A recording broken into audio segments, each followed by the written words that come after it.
Hey, I'm Jonathan Martinez. Thanks for checking out this video. This is a video about how I became a web dev in 13 months with no CS degree or boot camp. It was a very wild 13 months. Uh, you know, it's a little over a year, and it's a lot of time to commit to something, but I really wanted to do it. So, um, without further ado, I'm going to give you my story. I'm Jonathan Martinez. If you've never seen my vlog or if you don't know me, I am a man of many words. I talk a lot, and I'm going to kind of try to stay to a script here so that I can kind of hit the main points. So this isn't a 2 hour long video. I don't mean for this to be a documentary. This is just a short little, hopefully under 10 minutes, hopefully under 10-minute video about what I did to get where I got in the time that I did. So again, 13 months, no CS degree or a boot camp. So my background is that I was a music ed major in college. Also got a music ed master's later in life, about 6 years after um, 6 years into my band directing career. I was actually a band director for 9 years. And I really enjoyed it. There was a lot of good things about it, but there was also some rough things about it. The time commitment, the lack of financial support that we got. As a teacher, we were a single income family, so it made things very difficult. Anyway, and then COVID hit, kind of made me reflect my life a little bit, and that was whenever the decision to change uh, happened. I made that decision in May of 2020. This was the end of my 8th year as a teacher, and so I remember just feeling like, okay, I'm going to need to make a change. I don't know what to change to.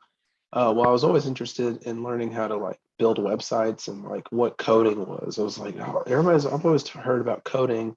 I don't have any idea how to do that. It sounds really interesting. I've always wanted to learn. I've just never had the time. So I Googled how to code. I found a website with it was like the top 10 websites you can go to learn how to code. Well, a bunch of them were bootcamp websites. And one of them I found was a bootcamp website, technically, kind of, if you want to call it that. Free Code Camp. And I really liked that one. I gravitated towards it because it was free. And like I said a minute ago, I was a teacher and I didn't have that much money. And I also, um, we were single income family. So, I couldn't take off of work because we needed to eat because eating is important to being alive. So we also wanted to, keep living in a house and not in a box. So I didn't have a choice. I wasn't able to do a boot camp, and so I uh, I really liked the free the free aspect of free code camp. I also liked the structure. So I went and I started. I did the whole first lesson on my phone. It was HTML and CSS. I don't recommend doing coding on your phone, by the way.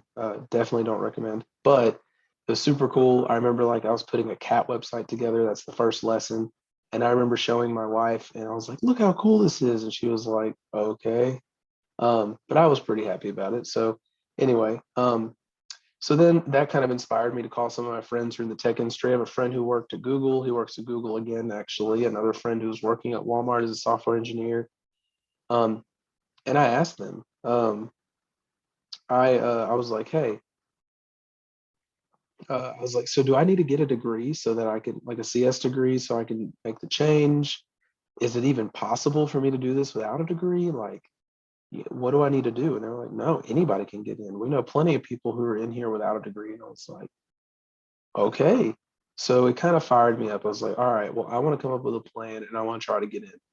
Um, and so anyway, that was really encouraging. I continued to talk to people and just asked, questions. I remember I met a lot of developers over the phone. I actually, to this day, have still only met one developer in real life, which is kind of funny, but I know tons of them. So anyway, um, lots of them recommended doing a boot camp if I could. But like I said earlier, I wasn't able to afford one and I couldn't take the time off of work. So knowing that information, I was like, okay, I'm not going to go get a CS degree because I don't need one for this career switch. And I'm not going to do a boot camp because I can't. I just can't. So uh, that was my decision to move forward. I knew that this was the hardest path, right? There's no boot camp for structure. There's no stability there. And then there's no degree. There wasn't that much of a financial investment to kind of hold me to this. It was just me. And so me and my family, I wanted to keep I wanted to do this for my family and for myself. So anyway, this was all happening in May. In June, after a few more weeks of free code camp, I found a mentor who had also made the switch without a degree or boot camp. He actually did it in 11 months, which is amazing. And he is a great developer. But anyway, so he helped me kind of figure out a pathway. I decided, HTML, CSS, and then JavaScript, and then React. Later, I would add some other things like I learned TypeScript, I learned Nest, I learned Redux, I learned Recoil, I learned Material UI, I learned not inline, I learned Sass, learned a bunch of other stuff, but the basics, HTML, CSS, JavaScript, React. Boom. In July, this is all still in 2020, I finished up the HTML, CSS portion of Free Code Camp. Felt really good. I was like, oh, I'm killing it. Like, I really get this. This is great. And then JavaScript happened and it knocked me on my butt. And I remember it was really difficult for me. I actually went through the Free Code Camp first lesson of this, which was like 130 exercises. I went through it 3 times. I also bought a book called A Smarter Way to Learn by Mark Myers, A Smarter Way to Learn JavaScript.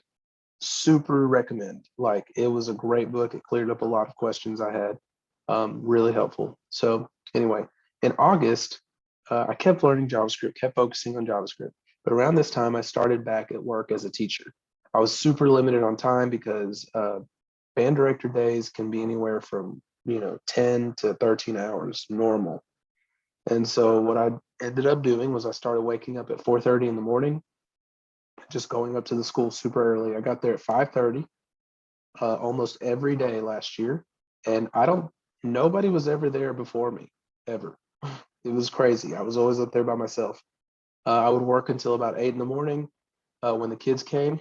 And then every evening from 7 to 8:30 p.m., I would be on the computer working some more. And so I was getting between 2 and 5 hours every day of coding. Sometimes I couldn't stick to the schedule. And so my goal is that I at least got 30 minutes a day. But 95% of the time I stuck to the schedule, and that consistency of sticking to that schedule is what perpetuated my skills and what moved me through. September through November, I started learning React with some very basic projects like the counter app and like building a counter, a simple counter. You press the plus button, it moves one, whatever. And a to-do list. Those are super easy. I was also taking a React course, and so I was building out things like a weather app and like a YouTube clone, and I think like a picture generator thing. Anyway, those were all through a Udemy course with Stephen Grider. So anyway, this is his React course. Around December, I started learning TypeScript, and my mentor, Rob Bertram, built out a backend project for me to build out a front end. So we built out a social media backend that I could call for login and stuff for authentication, and I could also call it for like wall posts and stuff. And so I built the front, and so I got a lot of practice there building, using CSS and styling, using React Router, using Recoil. It was cool. So super thankful for that because that took a lot of time for him to build out the back end. In January, my projects got way more elaborate and I got a lot more serious. I started to feel the pressure. I was like, I have 6 months. I need to get a job by the middle of June, or I'm going to have to commit to another year of teaching. And I didn't want to leave mid-year, so this was really big for me. But at the same time, the coding bug kind of bit me. Like, I had been pushing myself all this time, but like making myself do it. And there was, I enjoyed it sometimes, and sometimes I was just like, I don't feel like it, but I'm going to do it. And then in January, the coding bug hit me, and I was like, I just want to code all the time. Why do I have to teach? I just want to code. I'd come home and like I couldn't wait to get on my computer and work out the next thing that I had started building. It was started just becoming really enjoyable. In February, I started to build out all of my job seeking stuff. My LinkedIn network, I had like 30 people on there because I was a teacher. We don't use LinkedIn. Started working on that. My portfolio page, I redid my resume and I started my vlog. I redid my portfolio page a couple times. My resume was a band director resume, so I had to change a lot of stuff. And I started my vlog, which I'll put a link to that in this. But anyway, yeah. So all that stuff happened in February. I started really starting to keep track of things, and like things got a lot more serious. In March, I started to apply for jobs, even though I was not ready skill wise. I can't imagine. I mean, I guess I would be okay in a job at that point, but I was not ready. April, my projects kept becoming more elaborate as I improved. This is April 2021. They were just getting bigger and better. I did a project for like, I called the Mars rover API, and I projected the pictures from that onto the screen, and it was pretty neat. It was a cool one. In May, I started learning backend with Nest.js. Highly recommend. Only if you know TypeScript though, or it's going to be way too much. In June, I started landing lots of interviews as my skills kept improving, and I finally landed 2 offers.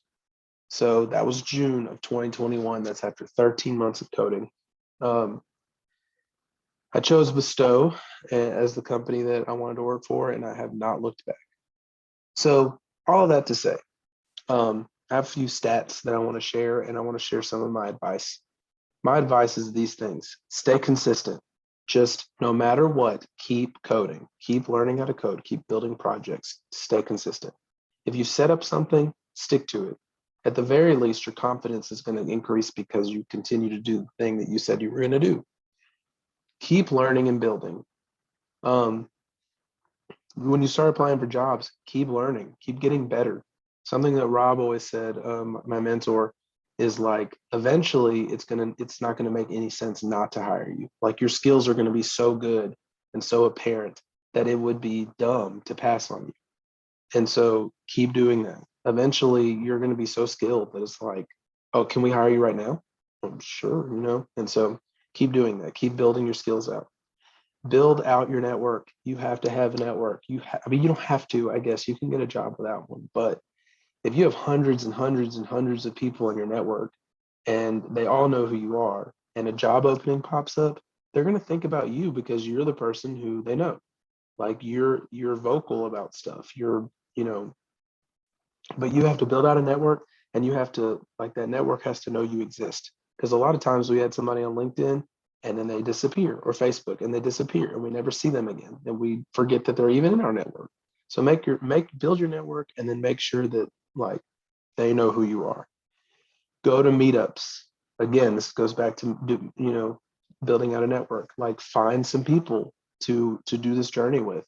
Find somebody in a similar position to you. I found a few band director friends who were also trying to change, and we would keep in contact and we would keep tabs on each other, and we were all rooting for each other. It was awesome. Challenge yourself. If you get good at HTML and CSS and that's all you do and you never challenge yourself, you're not getting any better. So um, remember that every no is one step closer to a yes. So I remember the first no I got, and I was like, all right, well, however many no's left until I get a yes. And I was right. Eventually I did. Have a support team. There's lots of days where you're going to feel like, I can't do this. I can't make this change. I'm not good enough. I'm not smart enough, whatever. Find a cause, like find a reason to do this outside of just yourself, and something to contribute to and to invest in, maybe an open source project or a community. And don't give up. You can do this. If I did it, you can do it. Okay. Like I tell people all the time, anyone can do this job. So you can do it. Here are some stats I want to share. I approximately 2,000 hours of coding practice. Like I said, 2 to 5 hours a day. I spent about $100 on Udemy courses and 2 books. So my entire coding education was about $100. About 15 interviews, something like between 10 and 20. I'm going to say 15. Over 100 flat out no's, like rejection emails. Lots of other just ghosts and no responses.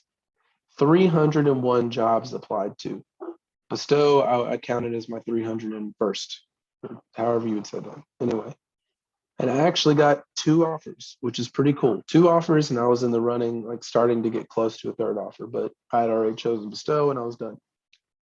I started learning how to code on May 3rd of 2020, and I accepted my job offer on June 15th of 2021. It took me 13 months, or it took me 58 weeks and 3 days, or it took me 409 days. Interesting stats. But it's really important for me just to know exactly how much time.